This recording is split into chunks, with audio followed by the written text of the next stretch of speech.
Welcome back to Football Daily, where today we're bringing you 10 of the worst transfers ever made in the winter window. Let's go.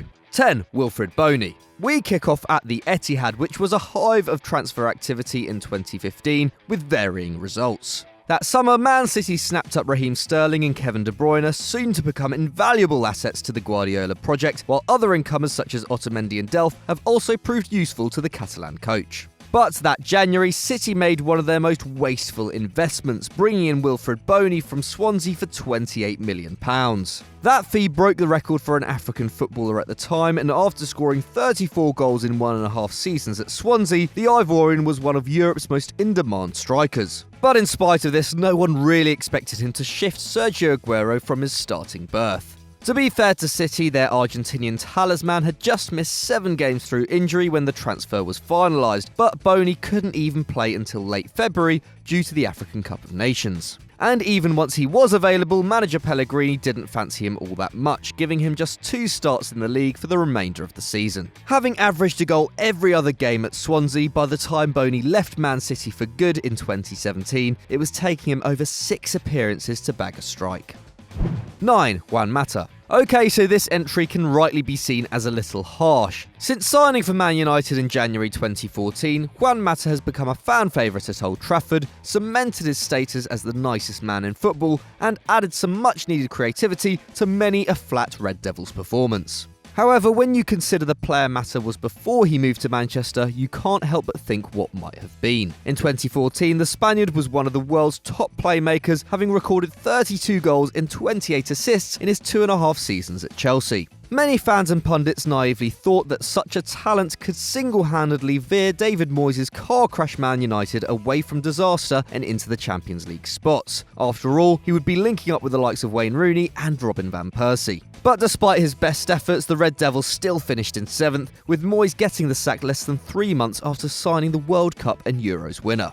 Now 30, Mata has endured 5 years of playing under defensive-minded coaches at the Theatre of Dreams, and it's shown. In his final full season at Chelsea, he recorded 13 assists in the league, and since then, the most he has managed in a single campaign is 7. 8. Jan Kromkamp. The last few years have seen Liverpool consolidate themselves as one of Europe's elite clubs for negotiating transfers under the FSG group, picking up the likes of Salah, Mane and Firmino for under £40 million, offloading Danny Ings and Dominic Solanke for around £20 million each, and making a combined profit of £155 million on Suarez and Coutinho. So it's easy to forget that their business in the mid to late 2000s was an absolute shambles. For every Fernando Torres, there was also a Ryan Babel in David N'Go. For every Xabi Alonso, Mohamed Sissoko and Fernando Morientes. But the transfer that sums this era up the most is that of Dutch right-back Jan Kromkamp, who you may well have forgotten about completely. The 25-year-old arrived at Anfield from Villarreal in January 2006 as part of a swap deal which saw Spanish flop Josemi go in the other direction. Kromkamp himself had only signed for the Yellow Submarine 6 months earlier and had made a total of 6 appearances in La Liga, but Rafa Benitez took his chances with no reward at the end of it. During his time at Anfield, the Dutchman failed to nail down a starting place and garnered a reputation for providing decent delivery while possessing zero defensive ability. He left for PSV that summer after starting just 6 Premier League games for the Reds, but at least he got an FA Cup winners' medal for his efforts.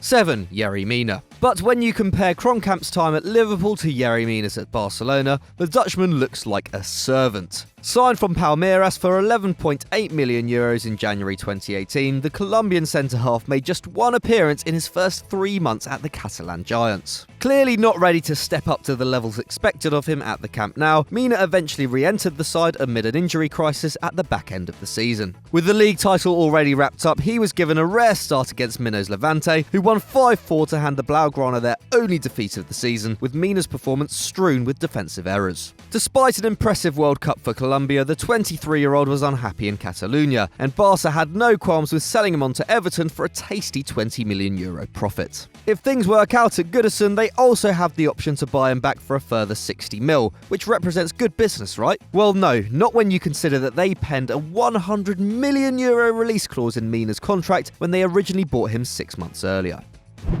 6. Maxi López. But back in 2005, Barcelona conducted an even more ineffective transfer by signing Maxi López from River Plate in the January window. In truth, the promising 20-year-old was instantly handed the impossible task of deputising for the injured Henrik Larsson, so the move was probably doomed from the start. Despite scoring an important goal against Chelsea on his Champions League debut, López soon became a permanent fixture on the bench before being omitted from the Barca squad entirely, with the returning Larsson and an emerging Leo Messi deeming him surplus to requirements at the Camp Nou. López made a total of 19 appearances for the Blaugrana, registering his only La Liga goals while on loan at Mallorca, and he was eventually offloaded to now-defunct Russian side FC Moscow at a loss. And it wasn't the last time López would experience rejection. While playing for Sampdoria, his wife left him for teammate Mauro Icardi.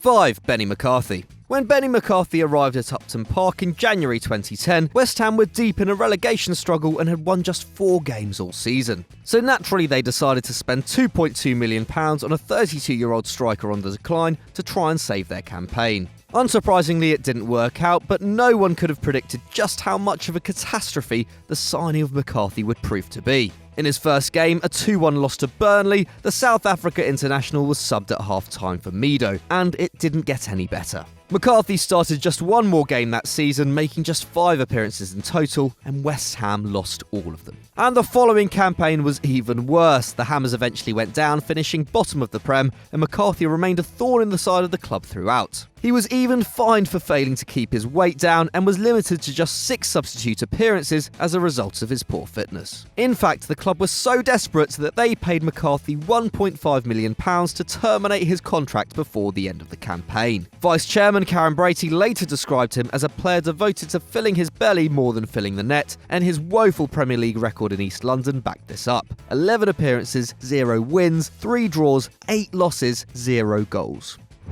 4. Patrice Evra. Fast forward to 2018 and West Ham still hadn't learnt their lesson, signing a 36-year-old Patrice Evra whose main efforts in life were being put towards maintaining his bizarre social media image. In the 3 games he started, the Hammers conceded 12 goals, but it was his transfer to Marseille the previous January which was the most destructive. When Evra originally arrived at the Stade Vélodrome on a free, it seemed like a decent move for all parties. Marseille needed a left-back and Evra was ready to return to the south of France after super successful stints at Man United and Juventus. His impact was instant, helping the side stay unbeaten for the final 2 months of the season as they finished 5th. With the arrival of the younger and more dynamic Jordan Amavi, Evra saw his minutes chopped, and his time at the club ended in disgrace after an altercation with a Marseille fan before a Europa League clash culminated with the Frenchman high-kicking the supporter from the sidelines. Evra was shown a red card before the game had even kicked off, was banned from UEFA competition for 7 months, and within a week had left the club by mutual consent.